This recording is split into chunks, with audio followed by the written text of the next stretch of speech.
اللہ کے نزدیک مہینے گنتی میں 12 ہیں، اس روز سے کہ اس نے آسمان اور زمین کو پیدا کیا۔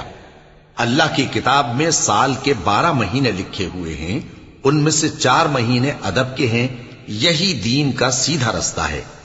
تو ان مہینوں میں قتال ناحق سے اپنے آپ پر ظلم نہ کرنا، اور تم سب کے سب مشرکوں سے لڑو جیسے وہ سب کے سب تم سے لڑتے ہیں، اور جان رکھو کہ اللہ پرہیزگاروں کے ساتھ ہے۔ ادب کے کسی مہینے کو ہٹا کر آگے پیچھے کر دینا کفر میں بڑھ جانا ہے، اس سے کافر گمراہی میں پڑے رہتے ہیں۔ ایک سال تو اس کو حلال سمجھ لیتے ہیں اور دوسرے سال حرام، تاکہ ادب کے مہینوں کی جو اللہ نے مقرر کیے ہیں گنتی پوری کر لیں، اور جو اللہ نے منع کیا ہے اس کو جائز کر لیں۔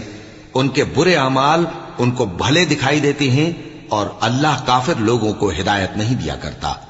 مومنو، تمہیں کیا ہوا ہے کہ جب تم سے کہا جاتا ہے کہ اللہ کی راہ میں جہاد کے لیے نکلو تو تم زمین سے چپکے جاتے ہو، یعنی گھروں سے نکلنا نہیں چاہتے؟ کیا تم آخرت کی نعمتوں کو چھوڑ کر دنیا کی زندگی پر خوش ہو بیٹھے ہو؟